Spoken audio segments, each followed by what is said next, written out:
When I grew up, this is what we would hear. When I grew up, I'd like to be a policeman. When I grew up, I'd like to be a fireman, astronaut, doctor, lawyer. If you're Caribbean, there are only 3 jobs that exist.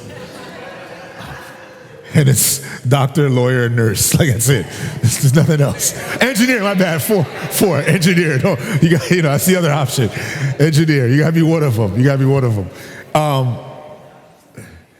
Or astronaut, or ballerina, or basketball player. That's what I grew up with. Those are my times. Times are different nowadays. Okay, kids don't ask for those jobs. They want to be a YouTuber. What do you want to be when you grow up? I want to be a YouTuber. Anybody, any teachers in here? If you ask your kids what do they want to be when they grow up, they'll tell you, I want to be a YouTuber, or they'll say, I want to be a podcaster. A gamer. I want to be a gamer when I grow up. Like, those are our aspirations today. Or you'll hear, I want to be an influencer. We don't know what we're influencing, but we want to be influencers. But the reality is that even though we grew up in a different age, we live in this age. We live in the influencer world, where now everyone wants to be an influencer, where there's social media and personalities. As a matter of fact, people don't take you seriously if you ain't got this many followers. They check your page. They want to see how many followers you got, or they want to see whether or not you got that blue check. Do you have that blue? If you got the blue check, I don't know if I can trust this guy. Is he legit? Is he real? Can I trust this business? Like, businesses have yellow checks. So now it depends on how many followers you have, or how many subscribers you have on YouTube, or on TikTok, or on Instagram, or on the Bird app, which we will not be speaking about here. The Bird app. It's a letter which we will not say. Okay? It's a letter which we will not say. I don't know, something about the Bird app. You go on there and you leave angry. You just got to be on there for 10 minutes. And then 5 minutes later, you're like, nah, I'm done. I'm out. I'm tired. I'm angry. I'm angry at people who love Jesus. I'm just mad at all of y'all. I don't know why. There's just a spirit over that app. I don't know what it is. But we see that nowadays we live in an influencer economy. Matter of fact, even the dollars are moving toward the influencers. Companies now, they pay influencers, right, to market their products, to advertise. I mean, just look at the Super Bowl, the last Super Bowl. You saw the commercials. They were mostly influencers, right? They were the ones who actually represented the brands and represented companies and products. We live in today an influencer economy, because the influencers, they do what? They influence. See, the thing about influencers is that influencers have this knowledge. They know who their audience is, and they know what their audience wants. They know what resonates with their audience. And the savvy ones, what they know to do is they know what to say, they know how to say it, and the audience connects with them because most influencers are true to themselves, true to the message, and true to the mission. So true to themselves that they actually won't promote a product for the dollar. They're only going to promote things that align with what they believe. Like, you're not going to see Tabitha Brown promoting Omaha Steaks. As a matter of fact, if you see Tabitha Brown promoting Omaha Steaks, you'll be like, what's going on here? I thought she was vegan. Right? Right? You're not going to see LeBron James promote Puma. It's just not going to happen, okay? Or perm. You're just not going to. He's just not going to perm. He's just not going to do it.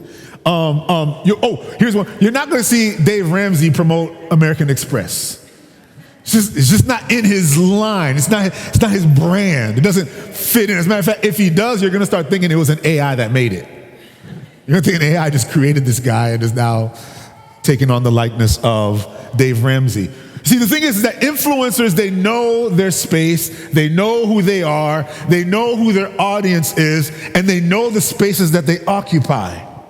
And social media, because of its capacity to bring people together and to get them to move and to do things, companies now have thrown their dollars into it. I can tell you even now, I've got a certain level of quote unquote influence in the space. You should see the things that I've been given to advertise. I'm like, if people saw me advertise this product that you just sent to me, they will question my salvation. Like, I can't even tell you some of the stuff I get. Oh, Lord, help me, Lord. So when Jesus says that you are the salt of the earth, what Jesus is saying is that you were called to influence. When he says that you're the salt of the earth, he's called you to be an influencer. Now, the question is, well, what do influencers do? All right, let's put it simply like this. Influencers influence. I'm going deep today, okay? Deep. Now, I know it sounds obvious, right? But we have to make sure we understand what we even mean to say that we influence. Because an influencer brings something new to the table. An influencer brings something inspiring, something different. An influencer has attention. And with the attention that they have, they bring attention to the things that they're connected to, the things that they're inspired by, the things that move them and motivate them. Matter of fact, this is the definition for influencer. The definition for influencer is one who exerts influence. Of course, by virtue of the definition, it's one who exerts influence. But notice what it says. It says an influencer is a person who inspires or guides the action of others. That an influencer is a person who is able to generate interest in something. And of course, more specifically in our spaces, in the space of social media. By the virtue of these definitions, influencers make a difference. Influencers are changing things. Influencers are changing minds, changing perspectives, aligning people to what they're aligned to. Influencers make a difference. And so when Jesus says that you are the salt of the earth, what he's saying is this, is that when God makes a difference in your life, when God transforms you, when God makes you new in him, he calls you to be an influencer in the world, to bring newness to the world. As a matter of fact, the difference that God makes in your life, his expectation is that it would make a difference in this world. When God changes your life, you participate with him in changing the world. Each and every one of us who have submitted our lives to Jesus have been called to be difference makers. I want you just to say this with boldness. Talk with your chest real quick. Talk out loud and say it real loud. I'm a difference maker. Say that with boldness. I'm a difference maker. You see, followers of Jesus are the ones who bring the glory of God to earth. Followers of Jesus are the ones who bring the savor of God to this world, the saltiness of God to this world. We just did 2 messages on salt. Today, I want to inspire you on how you actually bring change and bring influence. But this is a message that should not just inspire you, but it's a message that comes with a warning. He says, you are the salt of the earth. You are the influencer. But notice what Jesus says next. He says, but if salt loses its flavor, if the salt loses its saltiness. Remember we talked last week that salt salts? What happens when salt doesn't salt? If salt doesn't do the things that we talked about, right? The savor of God, the saltiness of God. If it doesn't bring this flavor of God to this world, if the people won't live out the way of Jesus to bring this kind of saltiness to this world, if salt loses its flavor. It's interesting there in that text, that word there, loses its flavor, comes from the Greek word moraino.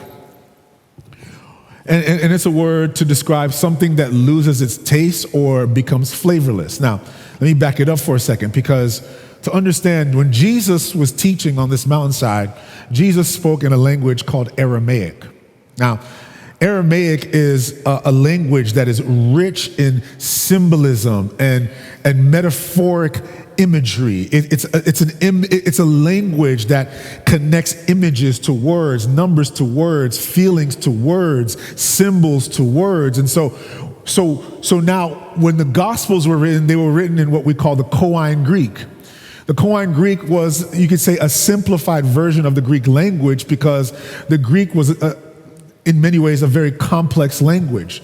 It was written in the Koine Greek for the sake of making sure that everyone who reads it would understand the testimony of Jesus, the message of Jesus. So you can understand here that the Koine Greek in a lot of ways kind of loses some weight, and it's very hard to explain what Jesus is saying. So what the Koine Greek is attempting to do is it's attempting to take all the richness of that Aramaic language and to try to describe it in a very simplified or a simplistic way. That word moraino is a word that actually doesn't mean necessarily to lose its flavor. They connect it with this, since Jesus uses that word to describe those who are the salt of the earth. But the word moraino is actually a word that describes someone who becomes foolish. And so when he says here, if salt loses its saltiness, what he's really saying is he's saying if someone starts acting a fool. Now, I want to make sure you understand, because I know it's getting a little tight, but it's going to get tight before it gets right. But when he says acting a fool, I want to make sure you understand, because there's some people who say, well, I'm smart. I went to college. I got degrees. I got more degrees than a thermometer. I got degrees. I'm very smart. I took the Mensa test. I'm Mensa certified. I'm intelligent. Understand this. There's a difference between foolishness and stupidity. And intelligent, just because you're intelligent doesn't mean that you're wise. You can find stupid people who are wise and intelligent people who are foolish. And so it's important for us to understand that when he uses this term foolishness, by the way, quick example of this. Consider this man is considered to be one of the most intelligent men on the planet. He has one of the highest IQs. I forgot his name because I didn't put it in my notes. It just came up. One of the highest IQs. He legit broke down why it makes sense to eat dog food. Y'all, I think everybody agrees it's not a good idea to eat dog food. Okay, good. Anyway, going back. So for you to become foolish, what that means is, in this particular text, is to become foolish is to diminish yourself. To become foolish is to diminish your awareness, to diminish the intelligence that you actually have. In essence, to become foolish is to reduce yourself. To reduce yourself from usefulness to uselessness. Wow. So to become foolish is to actually bring yourself down so that you can fit in with the environment that you're in. This is why when the scriptures tell us in 1 Corinthians chapter 1, verse 20, he says this, Paul says this in his letter to the church in Corinth. He says, where is the wise? Where is the scribe? Where's the disputer of this age? Has not God made foolish the wisdom of this world? He's saying, while it sounds intelligent, the wisdom of this world is actually foolish. So if you operate by the wisdom of the world, you are choosing to live in foolishness. And if you choose to live in foolishness, then you have lost your saltiness. Are y'all with me here? And if you lose your saltiness, then you lose your effectiveness. If you lose your saltiness, then you lose your potency. You lose your power, which is why Jesus says in Matthew chapter 5, verse 13, he says, you are the salt of the earth. If the salt loses its flavor, meaning if God's people begin to act like foolish people, then it is good for nothing. Oh, Lord, that's tough. Jesus is legit saying that if you lose your saltiness, you are useless. I want to just do a quick disclaimer here because I know it's a little bit tight, but I need to make sure I point this out. I want you to notice who Jesus is preaching to. He's not talking to the crowd. He's talking to the people who've already said they follow him. Because sometimes we like to put people who don't know Jesus yet on a standard that they're not ready for yet. And so we say all these things and we push people to do something that they're not ready for. But ready for this? For those of us who follow Jesus, the people who don't depend on us to live on this standard. And so Jesus is saying to them that the very power of God, the very move of God, God bringing his flavor to the earth, it requires us to submit and to follow his way. And if we choose to follow his way and we choose to make a difference, that's the real power that exists in the world. But if we choose to follow with the foolishness of the world, y'all, the world is operating right now, realizing that whatever it is that they operate on doesn't work. We're more depressed than ever, more anxious than ever, more lost than ever, more broken than ever. Plenty of people will tell you, I don't know what the right way to do things is. I'm still looking for the right way. Who are we then to offer Jesus if we're living by their way? Who are we to really give something new if we're doing the same thing, operating on the same wisdom and operating on the same knowledge? You know what the problem is that everybody got something to say about the church, because the reality is that the church has lost its power. We operate by the wisdom of the world. I'm sorry, church, but I need to preach this, because the reality is when the world sees a church that is divided, they see a church that operates just like them. It loses its power. When they see that the world condones the same behavior, that the church condones the same behavior as the world, the church loses its power. Well, when they see that the church operates in racism and misogyny and divisiveness and just downright ugliness, the world goes, what's the point? It's the same thing. Why would I even be interested in that? Why would I be attracted by that? The church loses its power. When the world sees the church operating on the same sexual ethic, be it scandals, be it abuse, be it adultery, when the church looks like the world, they go, it's the same stuff, y'all. There's no difference in it. But when believers decide and say, I'm actually going to stand up for something different, I'm going to choose to stand out.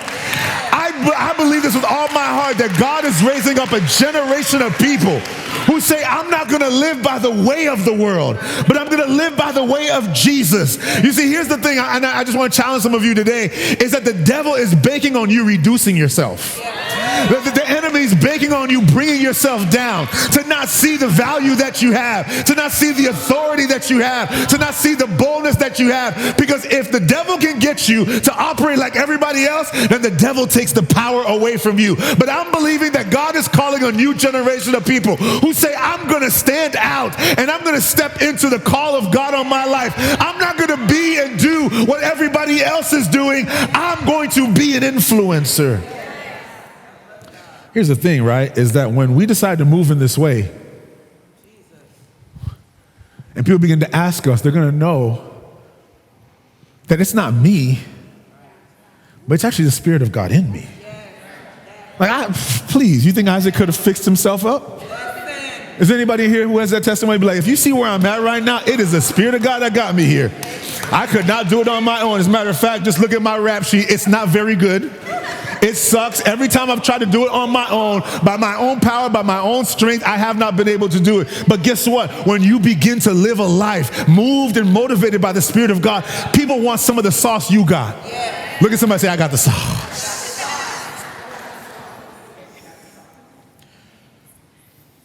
Influencers influence. I'll leave you with this last thought. Because influencers influence, to be the salt of the earth means this: we are called to influence, not be influenced. We're called into a call of influence and not to be influenced. Meaning, to be an influencer, you can't adopt the world's way. You can't adopt the world's way and be an influencer at the same time. It just doesn't work. As a matter of fact, Romans chapter 12, verse 2 says it like this. It says, and do not be, what? Conformed to this world, but be transformed by the renewing of your mind. The word world there in that text is the word aion. You might have heard the word eons ago. It's the same word here that's used for world. That word world there is pertaining to a moment in time, an era, a cultural moment, the zeitgeist. And so because it refers to, the woman of God, she's a scholar, so she got here like, give him the word, Isaac, give him the word, zeitgeist. Praise the Lord, everybody. Okay, if this sermon does not have any expletives, it's because by the grace of God, my wife is here to clean me up. Thank you, Lord, for her. The patterns of the world, the wisdom of the cultural moment. He says, don't conform yourself to the time. Don't conform yourself to the stuff that seems popular right now. Y'all, every era has a thing. But notice all those things die over time because they have no value and they lead to destruction. There's a reason why the hippie era is over. If it was good for us, we would still be living it now. Have you ever noticed the things that may seem fun and good and wise today, they end up dying later on because those kingdoms do not last, but the kingdom of God lasts forever. And what he's saying is that the world today is starving for something real. Like there are people here, and I'm sure there's some of you here who are like, I just want something real. Like I want something right. Like I honestly, side note, oh my gosh, I'm going off the rails. Honestly, when you think about it, sometimes even the church today, we're selling the same stuff that every motivational speaker is selling. We're selling, and we're just kind of putting Jesus on it, but we're selling the world's wisdom. And we're like, man, I don't know why nobody's inspired by it. Because they've been there. They've done that. It don't work. And what the world wants now is something different, something fresh, something real, something transformative. But here's the thing, fam. You can't make a difference in this world if you aren't different. Like you can't expect to say, man, I just feel like God's calling me to make a difference, but you're doing everything everybody else doing. You can't say, I just feel like God's calling me to something great. Or you know what, maybe you're not that person. You're saying, I just feel like God's calling me to make a difference, or I just feel a deep calling to make a difference. Ready for this? You want to make a difference? Do something different.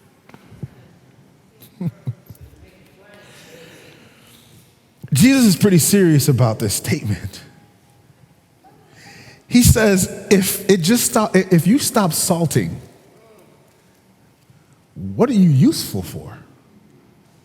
Now, some of us may hear that and go, dang, Jesus. Y'all heard me at the end of every, I'm like, dang, Jesus, how do you really feel? Like, golly, that's tough. Jesus be saying something. If you really listen to Jesus, he be saying some tough stuff, okay? Usually when we show Jesus, it's the shampoo model, it's kind of like speaking. He's like, blessed are the poor in spirit. And, y'all, if you really listen to Jesus, it's tough sometimes. And so I hear that and I go, this is tough. But I think there's an even more powerful truth in that phrase. It is useless. Because we may see that as a moment of conviction. I see it actually as a moment of inspiration. Because here's the thing, is that if he says that if you're not salting, you're useless, he must be saying then that when he saved you for a purpose. Like if he says, hey, I brought you out of the miry clay. I didn't save you for your entertainment. Like I brought you out of darkness and I brought you out of where you are. I brought you so you can do something. Woo. You're not just saved from something. You're actually saved into something. You see, Jesus, when he saves us, calls us for the moment. And so when he says, don't be conformed to this moment, he's saying, I saved you, but I got intentions for you. I saved you, but I have a plan for you. I don't have this written down, so I'm just going to go where God leads. I saved you, but I'm calling you to a higher purpose and a higher calling. And this is the reality, fam, is that when God meets you right where you are, he might have met you in the club. He might have met you in a dark place. He might meet you in this church today. He might meet you wherever he met you. Understand, God didn't meet you and say, I'm just going, good, you got your ticket out of hell. No, what God is saying is I'm meeting you here because I got plans for you. I'm meeting you here because I know you can bring influence and impact to the world. What he say in Jeremiah chapter 1 verse 5, before I formed you in your mother's womb, I already knew you. You were saved with a purpose. For everybody who says, I've had an encounter with Jesus, you have a mission attached to it. For every person who says, man, Jesus met me and I've been saved by his blood, you've got a call attached to it. There's not a single person in this room who God does not have a plan for. There's not a single person in this place that God doesn't say, I've got a higher plan, a bigger plan, and a bigger mission for you. So if you're here today, guess what? You're here because God has a plan. So I'll leave you with this. In this message, there are two sides. And I didn't give this disclaimer at the beginning, but I'll give it here. You see, on one side, there are those of us who have given our lives to Jesus. But God is calling us to surrender, to a higher level of surrender. Because here's the reality is that we've been called to this higher calling by the grace of God. It's actually the grace of God that brought us into this higher calling. The saltiness of God is coinciding and attached to the grace of God. Grace and salt are intertwined. Colossians chapter 4, verse 6 says it this way. If you'll see it when Paul speaks to the church in Colossae, he says, let your speech always be with grace, seasoned with salt. Salt and grace have a thing they do together. You know, the grace of God, the one that forgave you of all your sins, past, present, and future. The grace of God that delivers you and that heals you and restores you is the same grace that salts you. And God is calling each and every one of us to be salt in the world. And he's called each and every one of us to a higher calling, to live a life of impact and difference, to make a difference in the world. That's part one. But part two in this is this. Part two in this says, there's some folks in here who actually are on the other side of this.